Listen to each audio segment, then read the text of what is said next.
Hello everyone, welcome to our channel. ఇవాళ మనం చెప్పుకోబోయే కథ చిన్నారుల సమయస్ఫూర్తి.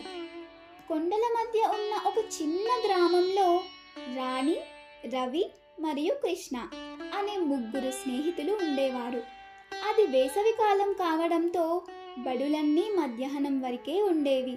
ఒకరోజు స్కూల్ అయిపోయిన తర్వాత వారు సమీపంలోని అడవికి వెళ్ళాలని నిర్ణయించుకున్నారు.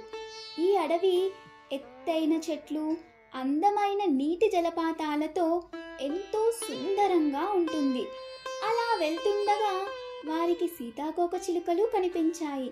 వాటిని వెంబడిస్తూ కిందికి వేలాడుతున్న కొమ్మలను ఎక్కుతూ ఎంతో సంతోషంగా, ఆనందంగా సమయాన్ని గడుపుతున్నారు. అడవిలోని అద్భుతాలను చూసి ఆశ్చర్యపోతున్నారు. ఆ అడవి అద్భుతాలను చూస్తూ వాళ్ళు చాలా దూరం వచ్చేశారు.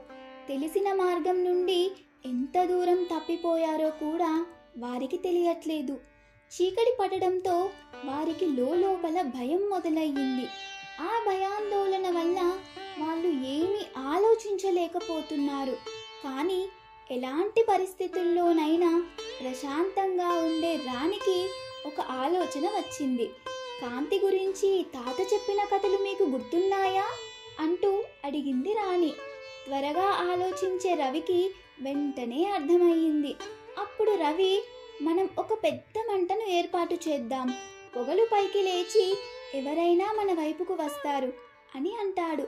బలవంతుడైన కృష్ణ పొడి ఆకులు మరియు కొమ్మలను సేకరించాడు. ఇబ్బందులను అధిగమించడానికి తెలివైన మార్గాలను కనుక్కునే సామర్థ్యాన్ని కలిగిన మన రాణి నిప్పు సృష్టించడానికి మృదువైన రాయిని వెతికి తెచ్చుకుంది. వాళ్ళు నిప్పును సృష్టించగలిగారు. దాంతో ఆకాశంలోకి ఒక సన్నని పొగ వెళ్ళింది.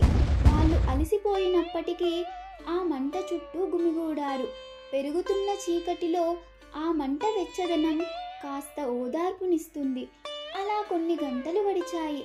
చివరగా వారు దూరంగా మినుకుమనే కాంతిని గుర్తించారు. లాంతరుతో ఒక వృద్ధురాలు కనిపించింది. ఆమె వాళ్ళని వారి తల్లిదండ్రుల వద్దకు తీసుకెళ్ళింది. తమ ఇళ్లకు భద్రంగా తిరిగి వెళ్ళిన ఆ ముగ్గురు స్నేహితులు తమ సాహసం యొక్క ప్రాముఖ్యతను గ్రహించారు.